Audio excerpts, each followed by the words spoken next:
Hello and welcome to Lecture 3 of Week 8 of the course Introduction to Generativity. The material presented in this week is titled Mathematical Preliminaries Part 2, and it is designed to equip you with the tools of Riemannian geometry necessary for you to operate in generativity.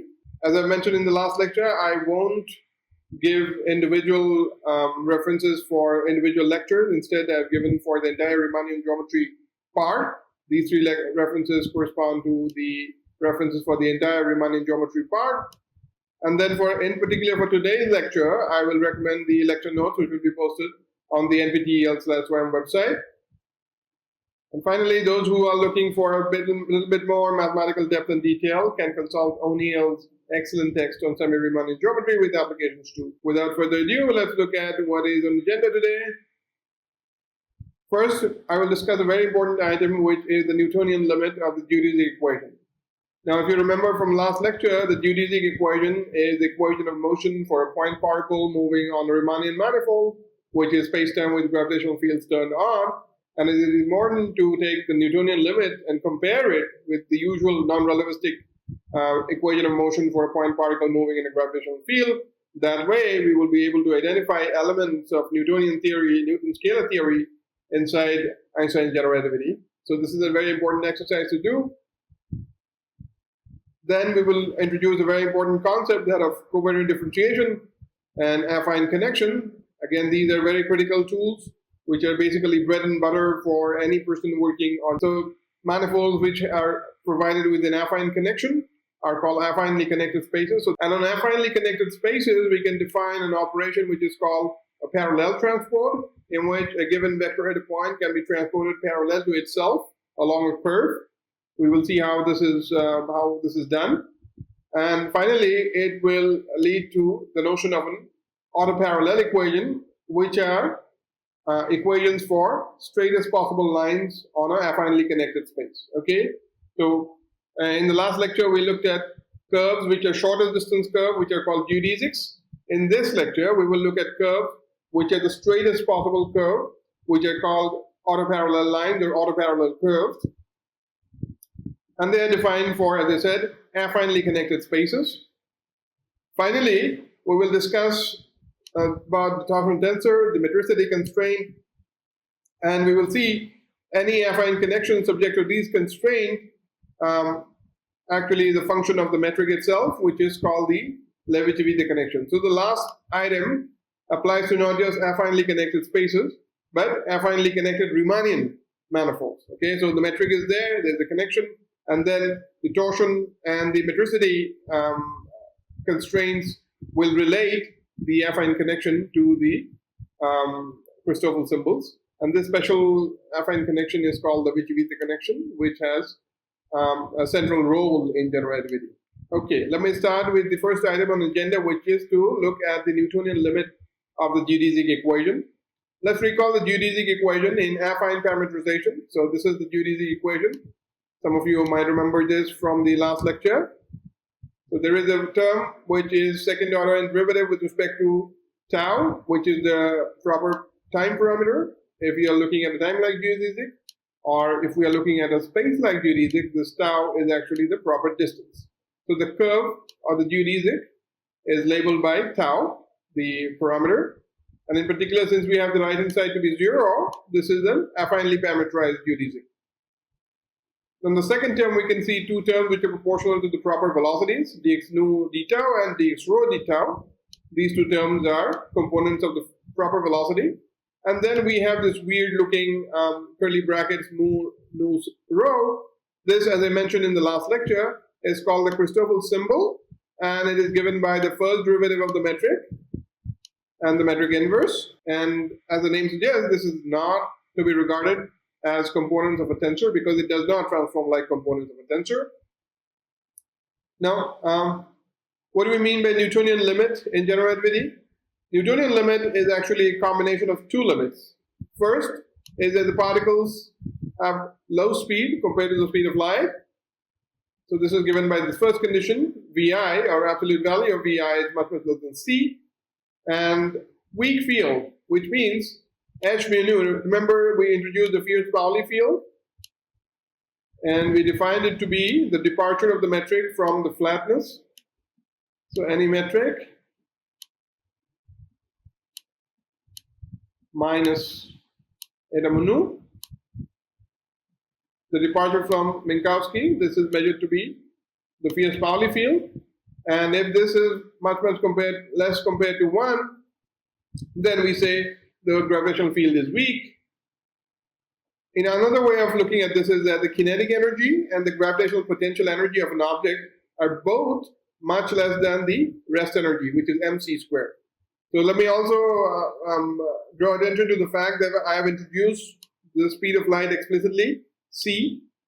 So far I was using c to be equal to 1, but because we are discussing the Newtonian limit, for this part of today's lecture, I'm going to bring back c, and so that I can compare everything with respect. Now, when we take the Newtonian limit, that is, when we have low velocities and weak fields, then one can show that the proper time and the lab frame time, dt, are nearly equal in the sense that departure from the proper time is equal to the lab time plus order h departure. H, remember, is the difference of the metric from flatness.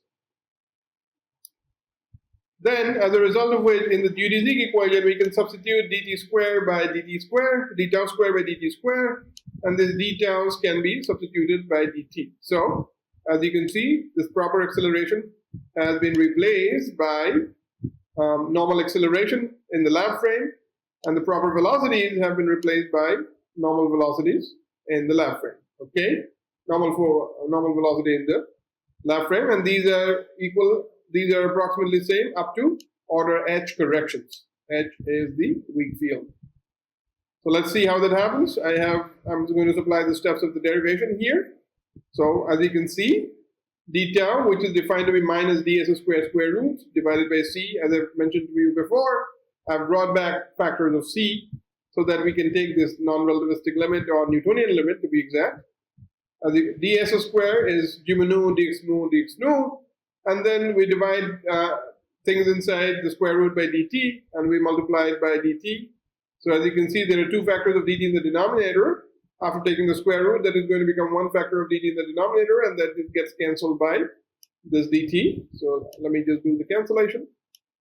And this factor of c I've moved in to each of these, below each of these dx mu and dx nu. So we get this combination, 1 over c dx nu dt, 1 over c dx nu dt. In the third line, what I've done is perform the sum over the dummy indices, mu and nu. Remember, mu and nu are both dummy indices, so they have to be summed over everything. And the first term is when mu and nu are both 0. The second term is when either mu or nu is 0, and the other is I. Remember, I is a Latin index, so it represents spatial directions. And the third term, or the final term, is when both mu and nu are spatial indices, I and j. Okay, they're I and j. All right. So, as you know very well, the lab frame time x0 is c times t. I hope you have already learned this in special relativity. So then the derivative with respect to t will give you 1. So as you can see, these two factors are 1. And this is also 1. This is also 1.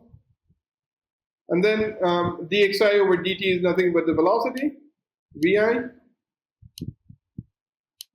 So I've written vi over c. And then this is, as you can see, vi over c. And this is vj over c. g00, we can write 1 minus, g00 is minus 1 plus h00. So we have written that. And g0i is eta 0i plus h0i. Eta 0i is, of course, off-diagonal component of Minkowski metric, which we know is 0. So directly we have, instead of g0i, I have h0i.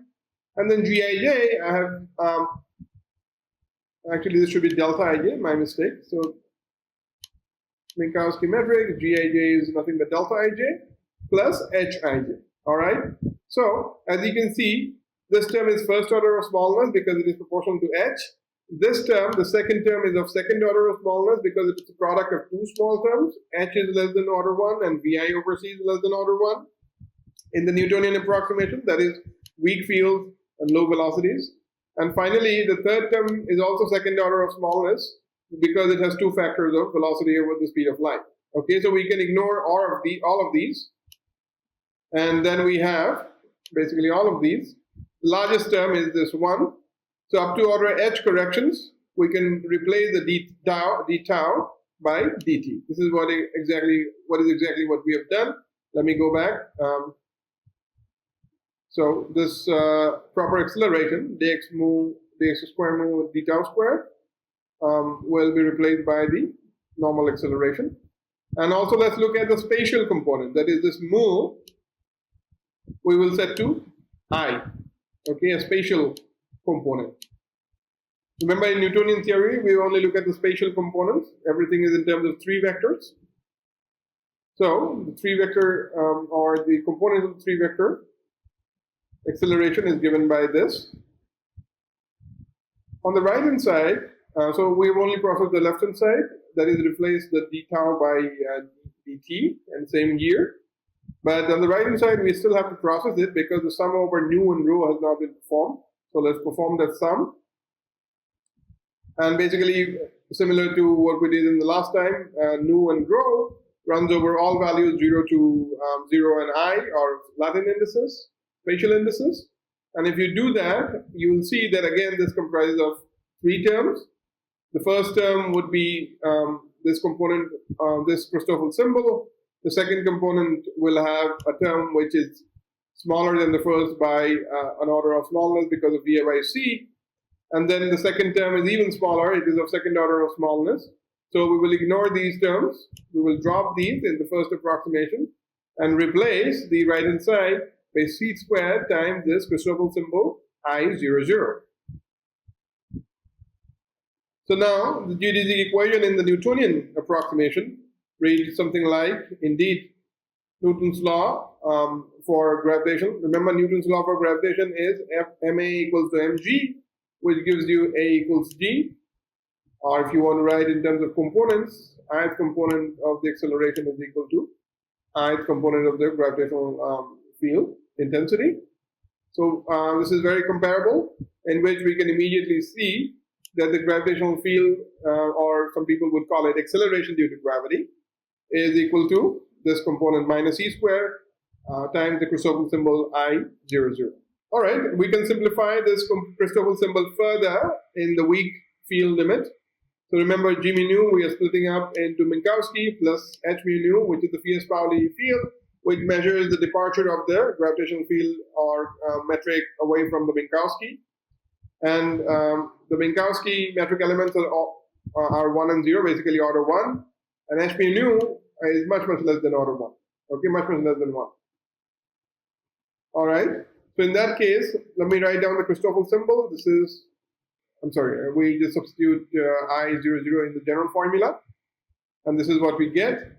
Now, if you process this formula, as you can see, if I replace g mu nu equals something h mu nu, eta mu nu plus h mu nu, because the eta mu nu are constants, these derivative terms will only have h's. Okay, you can directly substitute the h00, h0 alpha, and h alpha 0. And because it is symmetric, these two terms will combine to a single term. And then finally, so this is already order h. Now this g metric inverse has to be replaced by eta, because it cannot be, we cannot include the h, because the first term is already order h, and the second term will be order h squared. So it is of second order of smallness, and we can forget about it for the time being. So the lowest non-trivial order, non-vanishing order, the Christoffel symbol I00 is equal to this. Okay. Further, we assume that the gravitational field is time independent, that is static fields. Okay. So the field is not fluctuating at all. In that case, this time derivative we can also drop. Okay, we can drop this time derivative. And then the Christoffel symbol I00 is just equal to this term. So we can plug it back, plug this Christoffel in this weak field limit, and time independent situation, we can replace the Christoffel symbol I00 by minus half h00 derivative with respect to the spatial direction x side, and substitute in this right hand side. What we get is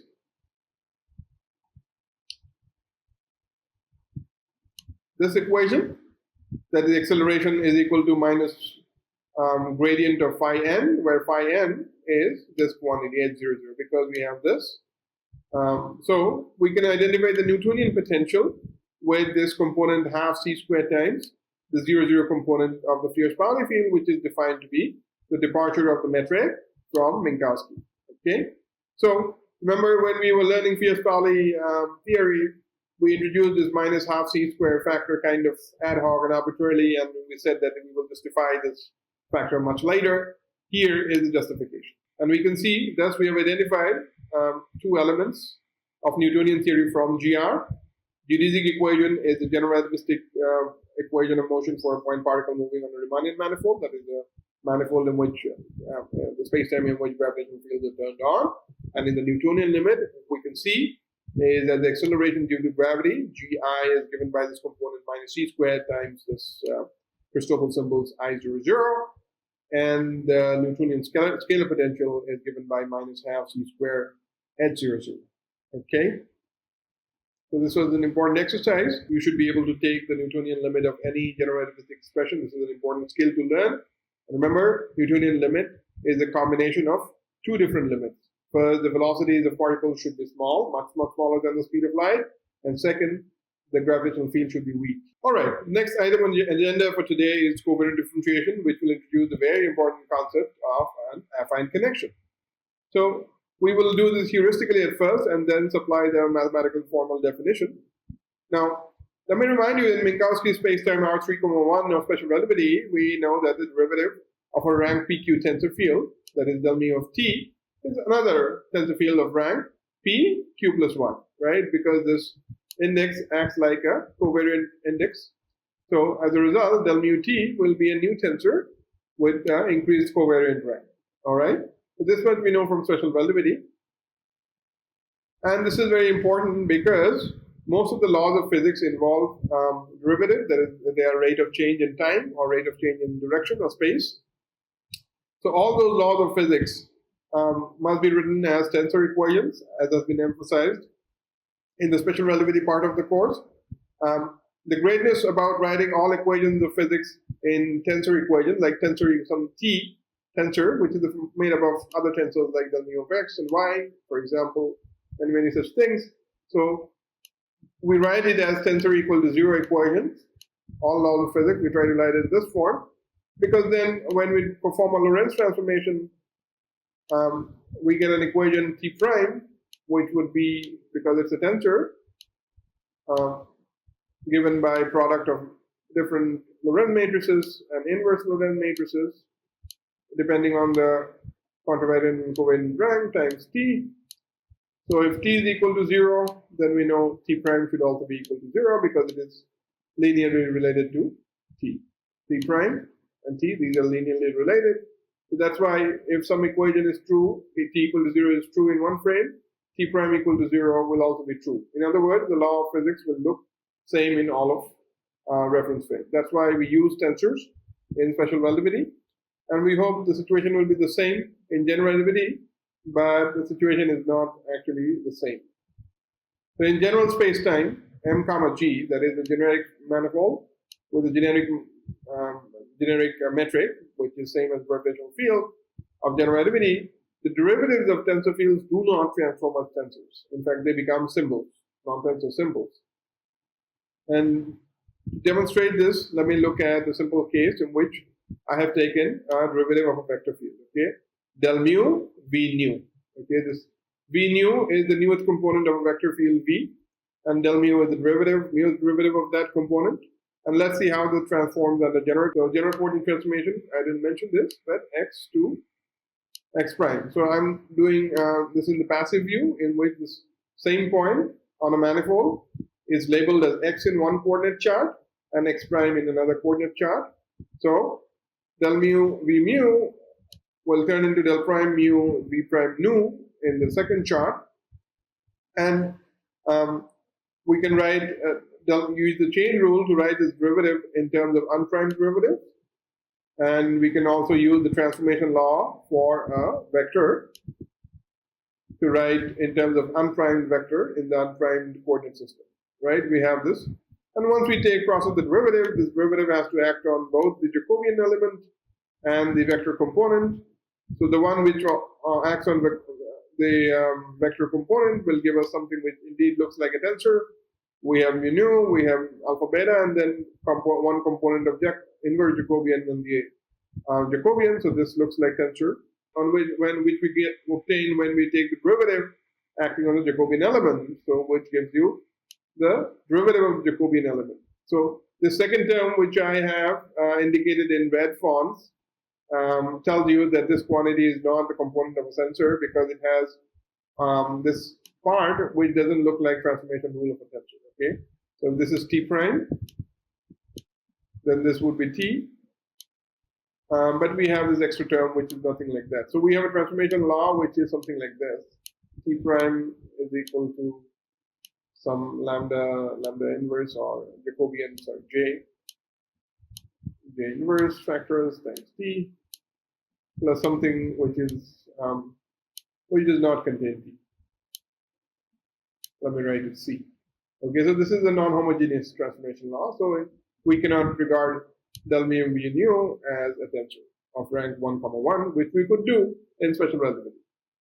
So that would be very bad, because that means if in one of the frames we have the continuity equation, or let's say the continuity equation, which tells you conservation of some quantity, some charge.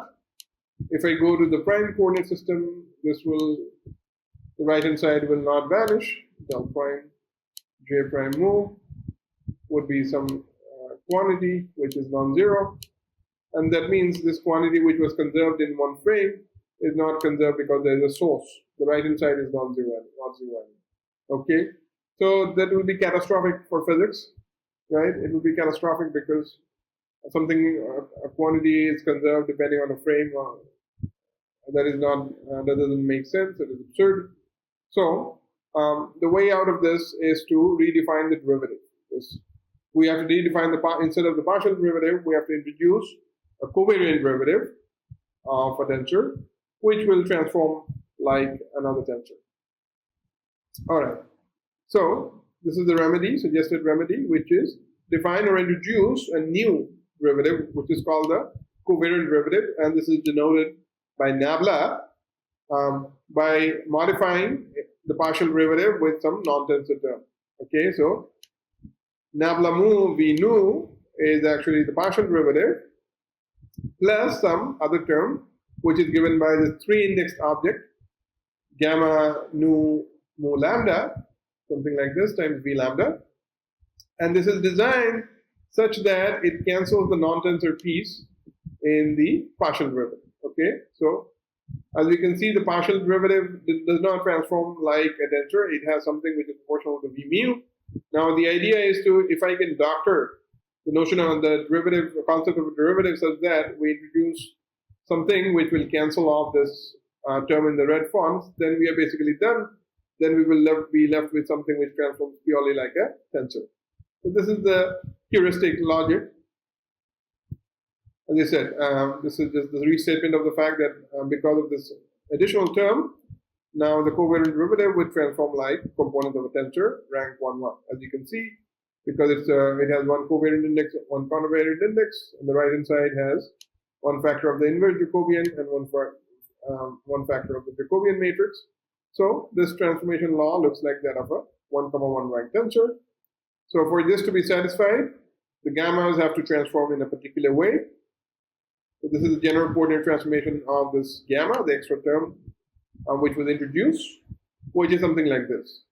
So again, as you can see, gamma has one covariant index and two covariant or form indices. As a result, it will have one factor of the Jacobian and two factors of the inverse Jacobian if it were a tensor. So this is the first term, looks like a tensor. But then again, we have the second term is a non-tensor because there is no gamma here. As you can see, this is a gamma-free term. And secondly, it contains a derivative of the Jacobian. Okay, the second derivative of the prime coordinate with respect to the unprime coordinate is same as the first derivative of the Jacobian. So this term is clearly a non-tensor piece. Now, if the gamma prime, that is the gamma in the prime frame, transformed like this, then you can check that these two terms conspire so that this term cancels the term on the previous page. Okay, these two terms cancel, and we are left with just a tensor-like transformation law. Now, at this point, I would like to draw your attention to the fact that gamma is completely non-unique. Why do I say that? Well, it turns out, let's look at what are the constraints on gamma. Now, the only constraint of gamma is the transformation rule, nothing else, right? I've given that for this to be a covariant derivative, the gamma must transform from one coordinate frame to the other. It should transform in this manner. That is all I've specified. But this is too less.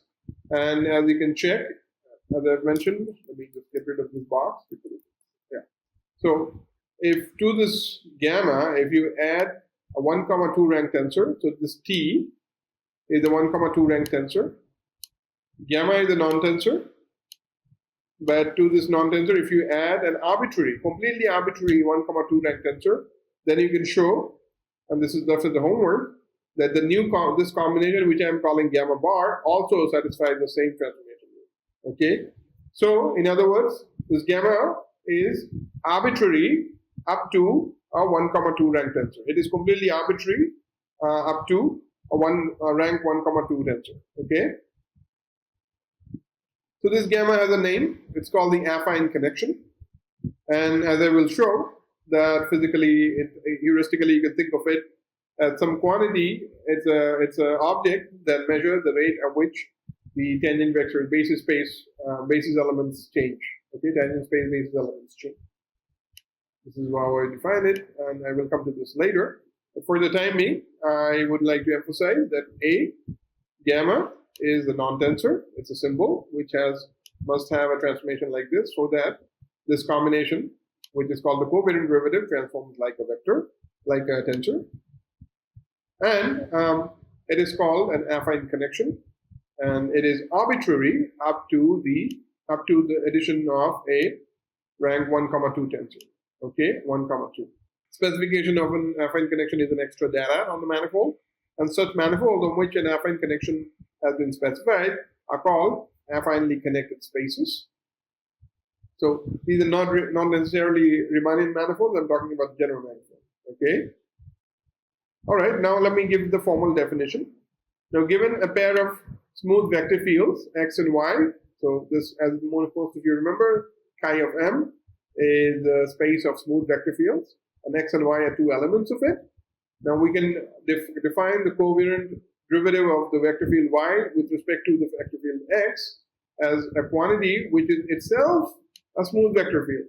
Okay, so given x and y, two smooth vector fields, nabla sub x of y is also a smooth vector field, and this is actually a multilinear map. So you take two vector fields x and y, and then the result, which is this covariant derivative of y with respect to x, is also a smooth vector field. So from two copies of smooth vector fields to one copy, and this is a multilinear map. That means it is linear in both x and y, as I will show, means it satisfies the following properties. So multilinear means first quantity that tells you that it is linear in the first element x1, x. So if you take a sum, nabla vector sum of x1 plus x2 is equal to the vector sum of nabla sub x1 of y plus and nabla sub x2 of y. Okay, so it splits like this because it is linear in the first argument. It is also linear in the second argument, y. So as you can see, if I replace y by y1 plus y2, the result is equal to the sum of covariant derivatives of y1 and so covariant derivative of y2 with respect to and then this is the rule for scalar multiplication. If this argument x, if I replace it by phi times x, where phi is a scalar field, that is a number, not a vector, then nabla of phi x of y, nabla of y with respect to phi times x is equal to phi times nabla x of y.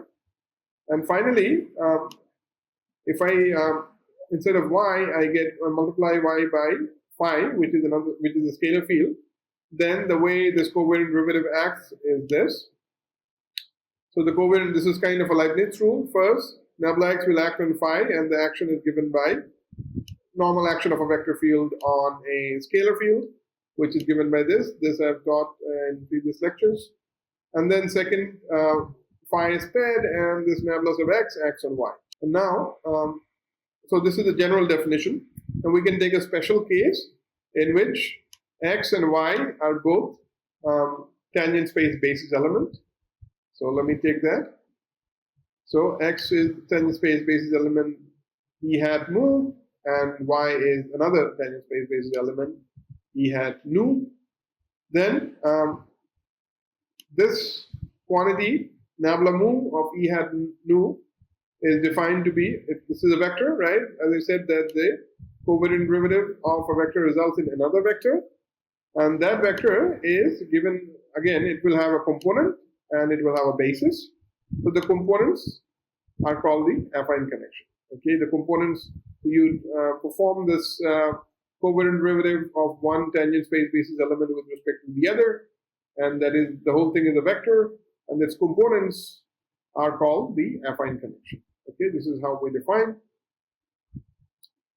If we assume this, then it is very easy to work out that the covariant derivative of vector field. So remember this quantity del mu of v nu. This is actually abuse of notation. This is defined to be del mu of v, and then del mu of v is of course a vector, and we can look at the nuth component of that. Perhaps I can work it out a little bit. So it's very easy. So del mu of v.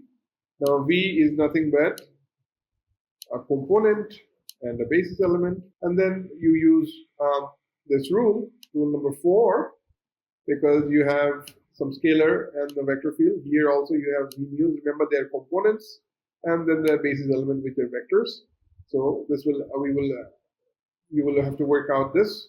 And if you do that, the first term, as you can see, will give you derivative of phi here, and phi here is v nu. You get the first term, and the second term will give you something which is the mu derivative of e nu, which is nothing but this, which gives you the second term. All right. So once you specify this and these 4 rules, working out the covariant derivative of a vector field is not that difficult. Now, of course, this was just for a vector field. You can ask, well, we also work with tensor quantities, not just generally vectors, but rank t comma q tensors. What about them? So let me define the covariant derivative for general rank tensors. So here, so covariant derivative will take a general rank tensor and its derivative with respect to the vector field.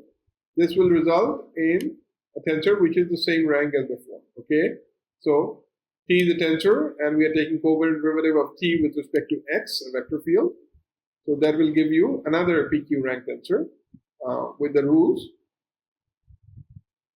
First, if this is a rank 0 tensor, that is a scalar, then nabla of x of phi, this is equal to nothing but the action of the vector on the scalar field. Remember, in our way of thinking, vectors are linear differential operators. So this linear differential operator will act on phi, and the action is given by this, which we have introduced long time back.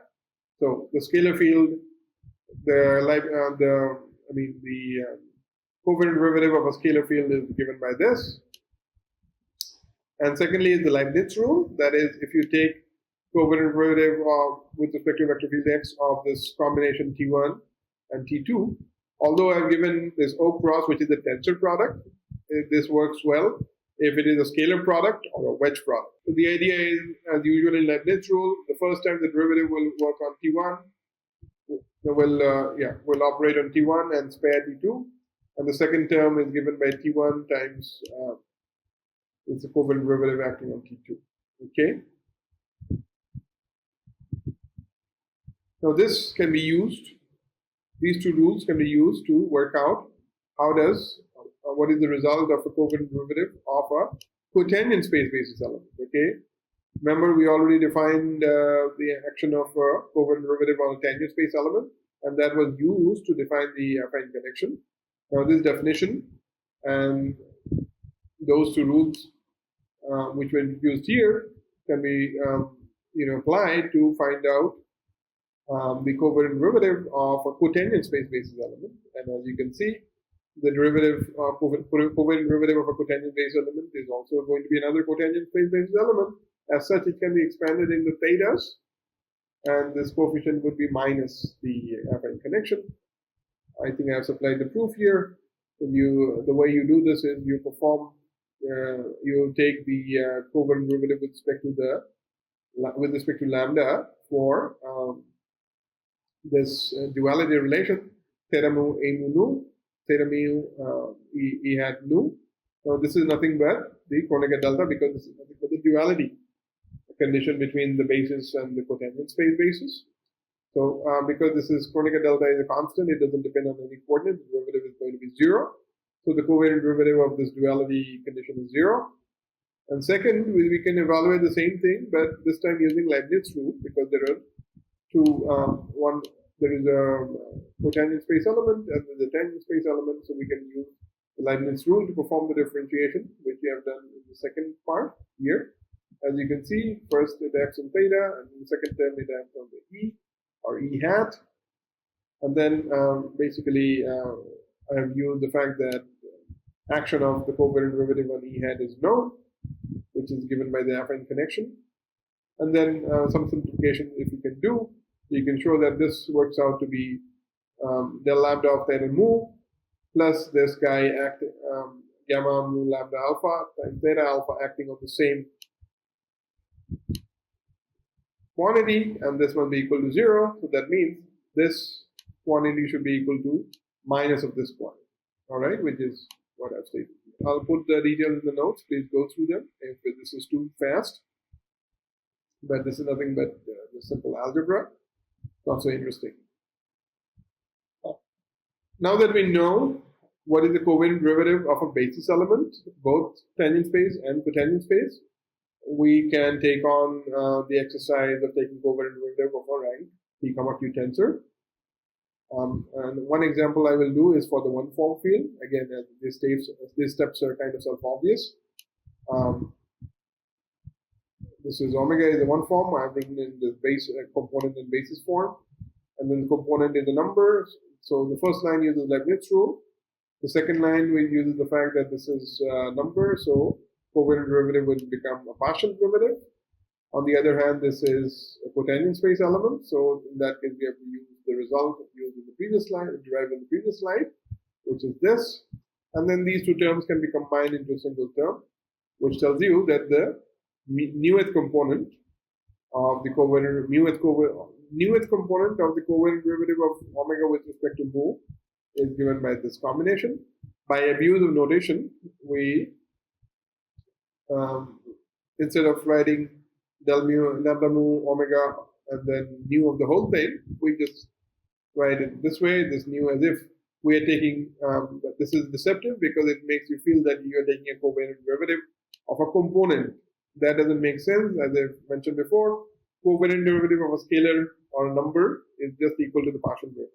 If you take this abuse of notation seriously, you should get just this term, but you should understand that this is not what it means. What this actually means is actually this. Okay, del mu of omega, which is the one form, and then you look at the newest component of the one form. All right, so general rank PQ tensor. Before I mention the rule, I would like to draw attention to this pattern here. So for the vector, as you can see, there is one factor of this affine connection in plus the times the vector component, and this comes with a plus sign. On the other hand, for the one form, what we see is that this space is common just like in the vector, but the term involving the affine connection and something proportional to omega, this comes with a minus sign. For a rank P, Q tensor, that will be the pattern. If you do this exercise, again, you can start from this expression and then apply Leibniz. So once the derivative will act on this, which gives you a partial derivative, and then the covariant derivative would act on each of these basis elements. So there are P basis P tangent space basis element, and there are Q cotangent space basis elements. Corresponding to every tangent space basis element, you'll have a factor of gamma. And corresponding to every cotangent space basis element, you'll have a factor of minus gamma. So, as I've written here, so there'll be p terms with gammas and q terms with minus gammas, okay, corresponding to each cotangent space basis element. This is very easy to derive. Please do that. Especially, I would ask you to do that for the metric tensor. Remember, the metric tensor is a rank 0, 2 tensor. So let's say G would do times cotangent space instead of dx nu. Let me write theta. Theta nu. And then in order to derive the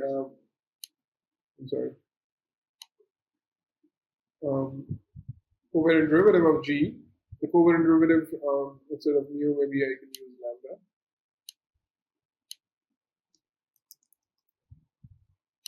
I can use lambda. In this case, this covariant derivative will act on three things, and we have to use the Leibniz rule. The first term will act on this component, which will just give you partial derivative. The second term, that is the first term. In the second term, the covariant derivative will hit the this theta mu, and you'll have to put a factor of minus the connection. And the third term also similarly is when this covariant derivative will hit the second term, second cotangent base element, and give you another factor of minus gamma. So maybe I can flash this, although this is advanced material. Yeah. Here you can see the covariant derivative of the metric. So it has two factors, so this minus gamma. All right.